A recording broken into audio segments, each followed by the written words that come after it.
Ya, pada mahasiswa jurusan Teknik Lingkungan Universitas Trisakti Jakarta, kelas B angkatan 2019, kita jumpa lagi. Saya Prihadi Waluyo, dosen konsep teknologi. Kita lanjut dengan bahan kuliah ke-6 online karena wabah virus corona.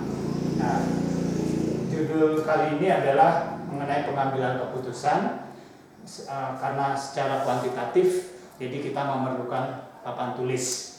Nah, dalam pengambilan keputusan ada 4 elemen menurut konsep teknologi. Pertama, kita harus tahu model. Model yang dimaksud adalah kalau biasanya kita sebut diketahui atau keadaan nyata, fakta yang ada, atau penggambaran dari masalah secara kuantitatif.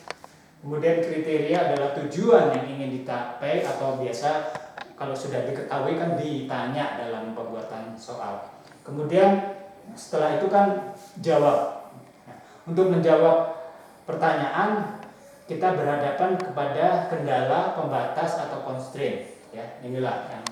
Kemudian dari semua itu dengan rumus yang dipelajari, kita akan mencari solusi atau dari alternatif pemecahan masalah, kita cari solusi yang terbaik, itulah yang disebut optimasi. Jadi inilah 4 langkah penting menurut konsep teknologi dalam pengambilan keputusan.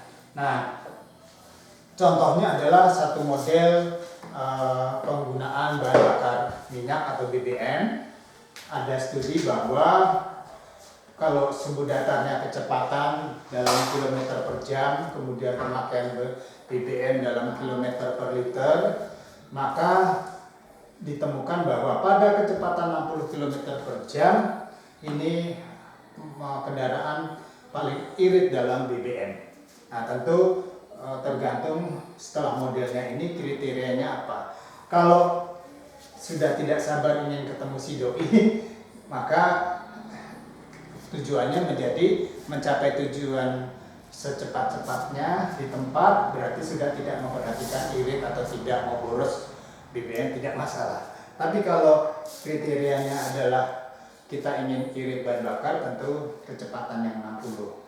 Nah, prakteknya kan tentu menghadapi kendala atau pembatas, tidak semua jalan lancar, mungkin hanya di tol, tapi di tempat keramaian pasar mungkin ada kemacetan. Nah, tentu dicari optimasinya, pemecahan solusinya ya di saat lancar kecepatannya. Kalau mau irit BBM adalah 60 km per jam, tapi kalau macet ya menyesuaikan keadaan. Nah, inilah contoh bagaimana pengambilan keputusan untuk kasus BBM. Kemudian kita akan belajar pengambilan keputusan menurut algoritma. Algoritma itu adalah langkah-langkah untuk mengambil keputusan dalam memecahkan masalah. Nah, contoh adalah kita ingin memilih bilangan rata-rata dari 3 bilangan yang ada, misalnya 2, 8, dan 21.